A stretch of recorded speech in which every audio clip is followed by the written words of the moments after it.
अस्सलाम वालेकुम। अच्छा, टॉपिक का नाम है इंपॉर्टेंस ऑफ कार्बन। बहुत आसान और सिंपल सा टॉपिक है मेरे बच्चे। जो कार्बन है ना, कार्बन इसको कहा जाता है basic element of an organic compounds. जितने भी ऑर्गेनिक कंपाउंड्स हैं उनका जो बेसिक एलिमेंट है ना, उसका नाम कार्बन है। इसकी काफ़ी यूनिक प्रॉपर्टीज होती हैं और ये याद रखना, ये हैज़ अ सेंट्रल पोजीशन। इसकी सेंट्रल पोजीशन है स्केलेटन ऑफ लाइफ। जितने भी जिंदा जानदार हैं जो जिंदगी रखते हैं, लाइफ रखते हैं, उनके स्केलेटन का जो सेंट्रल पोजीशन है, इस जिंदगी रखने वाले जानदारों का जो स्केलेटन का सेंटर पोजीशन है बेटा, वो कार्बन को कहा जाता है। कार्बन की इतनी खासियत क्यों है, इसकी वजह क्या है बेटा? जो कार्बन है ना, ये कोवलेंट बॉन्ड बनाता है। पहले तो पहचान गया ना, ये कोवलेंट बॉन्ड बनाता है। कोवलेंट बॉन्ड का मतलब म्यूचुअल शेयरिंग करना ऑफ एन इलेक्ट्रॉन्स की, ताकि कंप्लीट किया जा सके इलेक्ट्रॉन शेल को। तो इलेक्ट्रॉनिक शेल को सॉरी, यहाँ पे इलेक्ट्रॉनिक शेल लिखेंगे या आप वैलेंस शेल भी लग सकते हैं। तो इलेक्ट्रॉनिक शेल को कंप्लीट करने के लिए म्यूचुअल शेयरिंग करना इलेक्ट्रॉन की, फिर जो बॉन्ड बनता है they are called covalent bond है। ये जो कार्बन है ये टेट्रावेलेंट है। टेट्रावेलेंट का मतलब इट फॉर्म्स 4 बॉन्ड्स। ये 4 बॉन्ड बनाता है। 4 बॉन्ड बनाने वाले एलिमेंट को नाम दिया जाता है बेटा, दे आर कॉल्ड टेट्रावेलेंट है।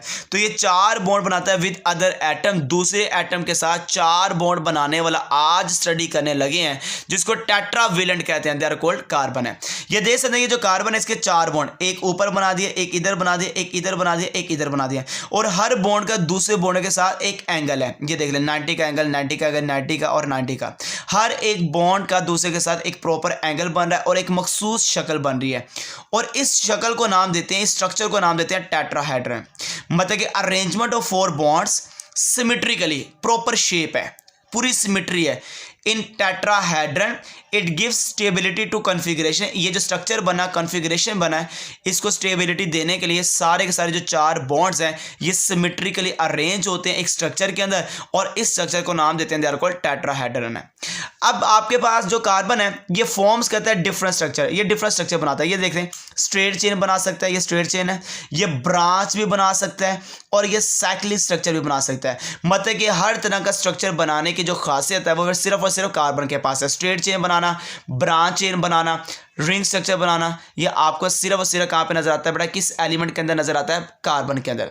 ये जो कार्बन है ये बॉन्ड्स बनाता है डिफरेंट टाइप के साथ। जैसे हाइड्रोजन एलिमेंट के साथ बॉन्ड बना लेगा, ऑक्सीजन के साथ भी बना सकता है, नाइट्रोजन के साथ भी बना सकता है, सल्फर के साथ भी बना सकता है और फास्फोरस के साथ भी।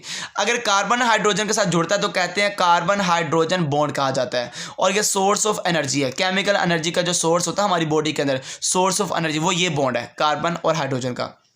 कार्बन ऑक्सीजन के साथ जुड़ेगा, ग्लाइकोसिडिक बॉन्ड है जो मेंटेन करता है स्ट्रक्चर ऑफ कार्बोहाइड्रेट। तो कार्बोहाइड्रेट के अंदर जो बॉन्ड होता है वो ग्लाइकोसिडिक होता है, जो सी बॉन्ड ओ है।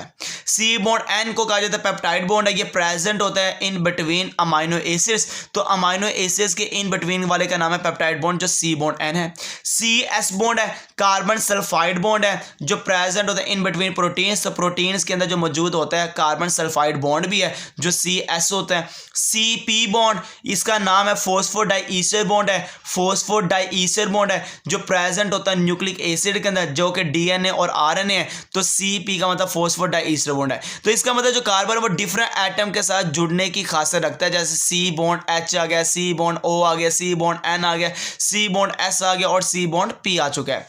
अब मेरे बच्चे, जो कार्बन किसी के साथ जुड़ता है तो आपको पता है डिफरेंट तरह के मॉलिक्यूल्स बनेंगे। या तो वो मॉलिक्यूल्स बनेंगे जो हाई मॉलिक्यूलर वेट रखते हैं, या वो मॉलिक्यूल बनते हैं जिसका लो वेट होता है। जिसका हाई मॉलिक्यूलर वेट होता है वो मैक्रो मॉलिक्यूल्स होते हैं, और जिसका लो मॉलिक्यूलर वेट होता है वो माइक्रो मॉलिक्यूल्स होते हैं। मैक्रो मॉलिक्यूल्स बड़े हैं, स्टेबल होते हैं। जो छोटे मॉलिक्यूल्स हैं जो आपस में रिएक्शन करेंगे वो अनस्टेबल मॉलिक्यूल्स हैं। जो बड़े वाले होते हैं वो स्ट्रक्चर बनाते हैं सेल्स का, और जो छोटे वाले होते हैं ये सोर्स ऑफ एनर्जी है। जैसे स्टार्च, सेलुलोज, लिपिड, प्रोटीन। बड़े मॉलिक्यूल्स वेट क्लास है मैक्रो मॉलिक्यूल्स।